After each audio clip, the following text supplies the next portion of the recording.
Gracias por estar acá. Gracias por acompañarme una vez más en estos devocionales. Gracias por permitir que la palabra de Dios llegue a tu casa, pero principalmente a tu corazón. Y en el día de hoy vamos a estar en nuestro texto bíblico que se encuentra en Primera de Reyes 21 y vamos a leer del versículo 1 hasta el versículo 19.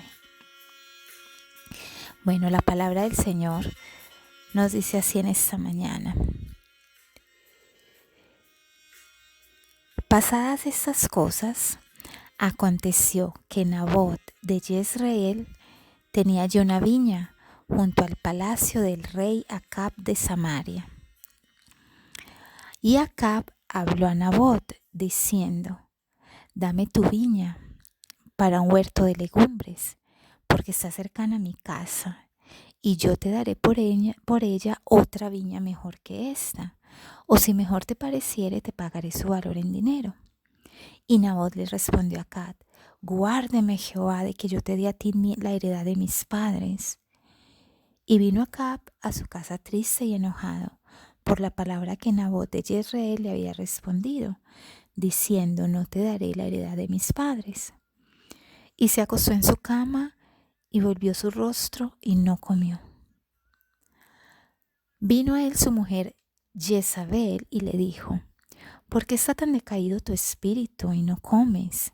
Y él le respondió: porque hablé con Nabot de Jezreel y le dije que me diera su viña por dinero, o que si más quería le daría otra viña por ella. Y él respondió: yo no te daré mi viña. Y su mujer Jezabel le dijo: ¿eres tú ahora rey sobre Israel? Levántate y come y alégrate. Yo te daré la viña de Nabot de Jezreel. Entonces ella escribió cartas en nombre de Acab y las selló con su anillo, y las envió a los ancianos y a los principales que moraban en la ciudad de Nabot.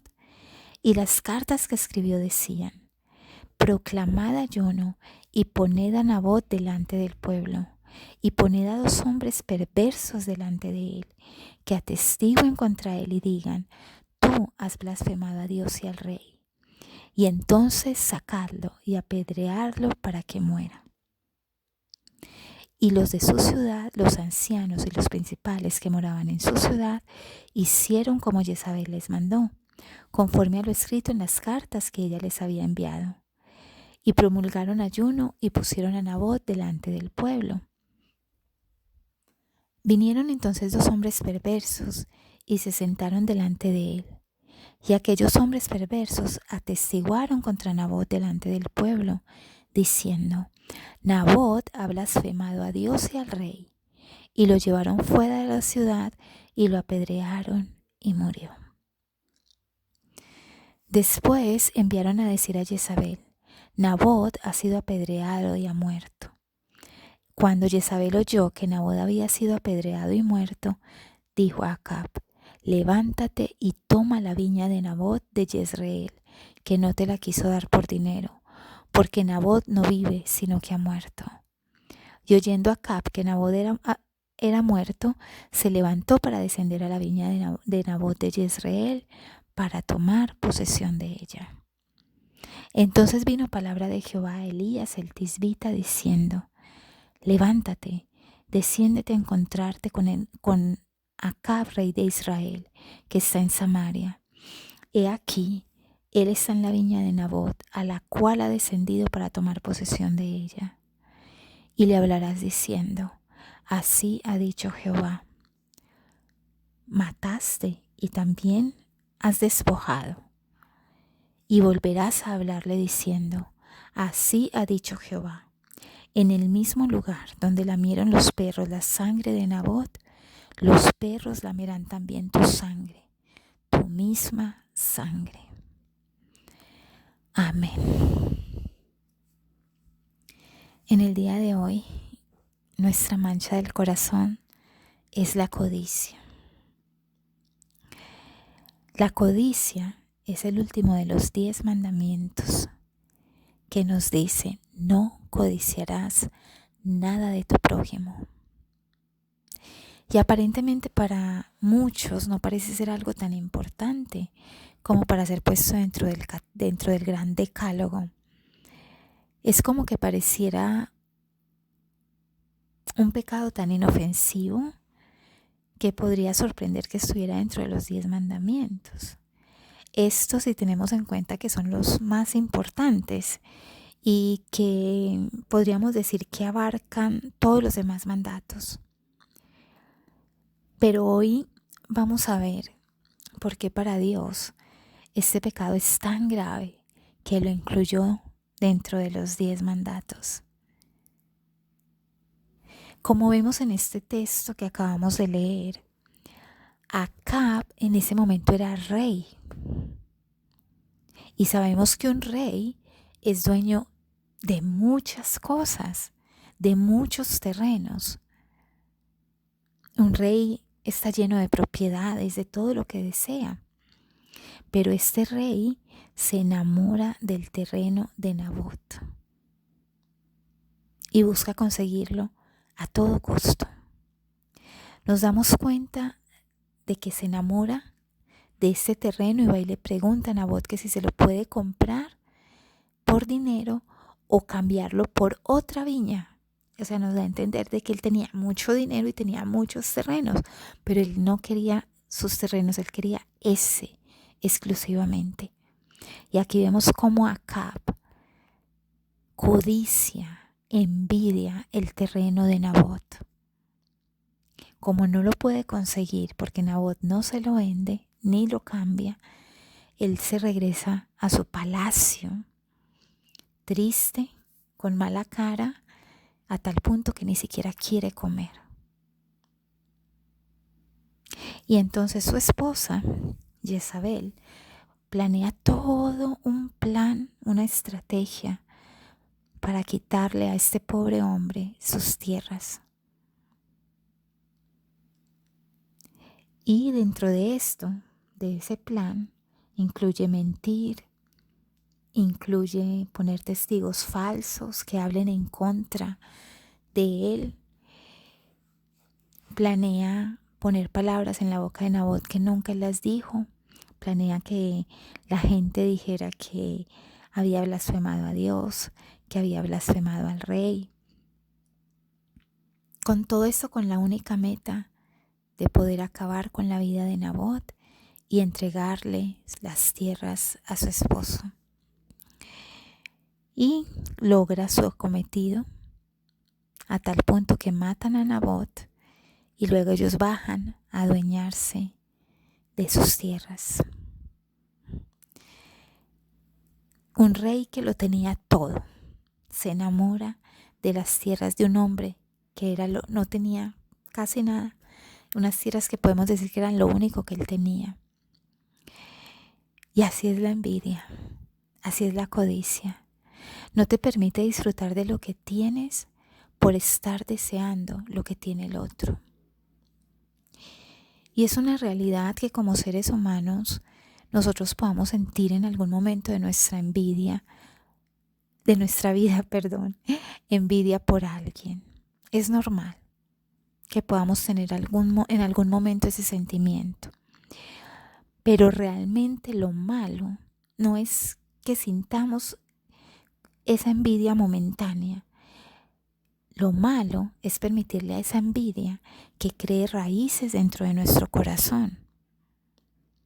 Como hablábamos en un devocional anterior, los pensamientos son como esos pajaritos que vuelan y de repente se posan sobre nuestra cabeza. No lo podemos evitar. No podemos evitar que el pajarito venga y se pare en nuestra cabeza, pero sí le podemos evitar que haga un nido. Y es lo mismo con la envidia. Puede ser algo que en el momento lo sentimos, pero no podemos permitir que cree raíces dentro de nosotros, que cree un nido dentro de nosotros. Si nosotros le permitimos a la envidia quedarse, nos va a amargar la existencia, nos va a marchitar nuestro existir. Es bueno que nos demos cuenta que aquí estamos en Reyes, en la primera carta de Reyes, Pero mucho antes de todo esto, es más, antes de que Moisés le diera a conocer al pueblo los 10 mandamientos, ya Dios nos había dado una gran enseñanza acerca de la envidia. Esto fue por medio de lo que pasó con Caín y con Abel. Caín, al ver que la ofrenda de Abel había sido mirada con más agrado que la suya, se enojó muchísimo y puso muy mala cara. ¿Y qué le dijo Dios? Dios le dijo, ¿por qué te enojas y por qué pones tan mala cara? Si hicieras lo bueno, podrías levantar la cara, pero como no lo haces, el pecado está esperando el momento de dominarte. Sin embargo, tú puedes dominarlo a él. Esas fueron las palabras que Dios le dijo a Caín.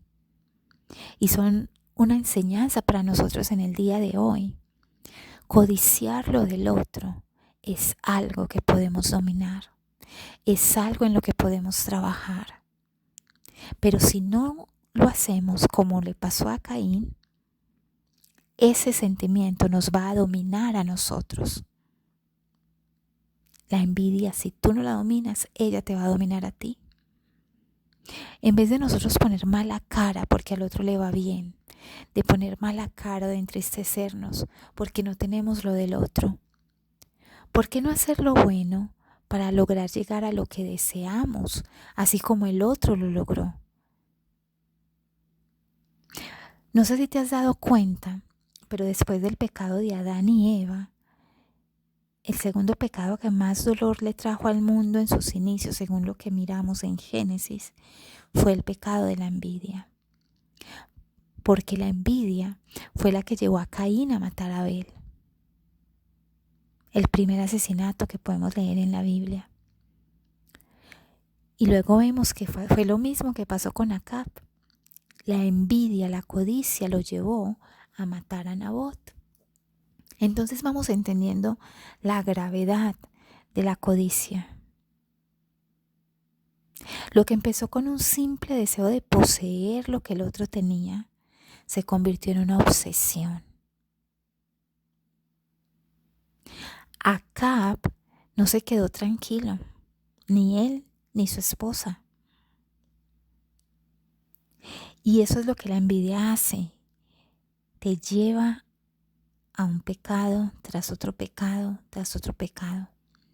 Aquí vemos cómo esa codicia a ellos los llevó a mentir, a levantar un falso testimonio, a dar un juicio injusto y al final a llevar a la muerte a un inocente.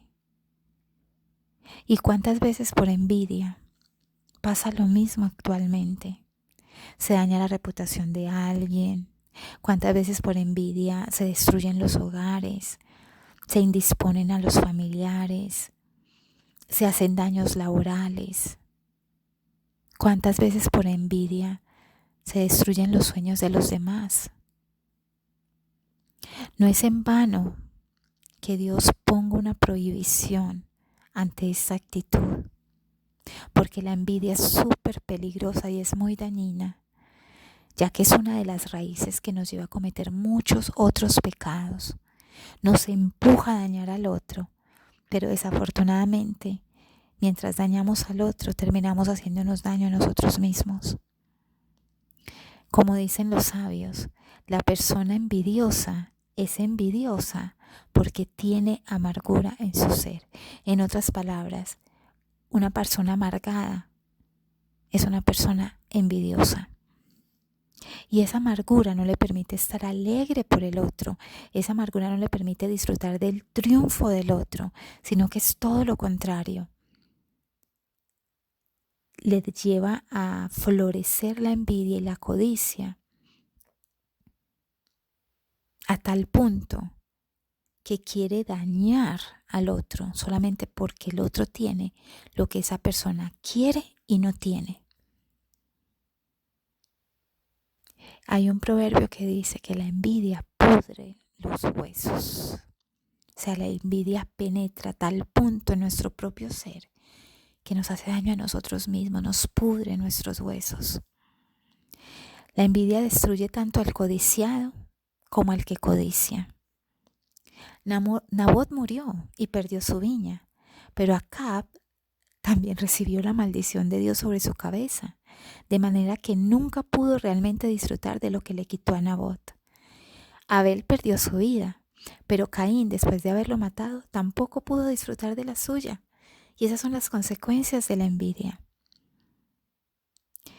Por eso en este tiempo oremos y pidámosle a Dios que nos ayude a estar contentos con lo que tenemos y que cuando miremos al otro sea una motivación para imitar sus logros, no para codiciarlos.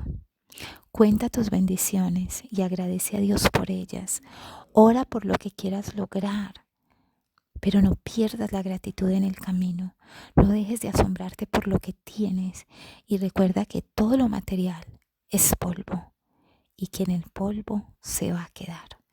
Dios te bendiga, Dios te guarde. Gracias por estar acá y que tengas un feliz día.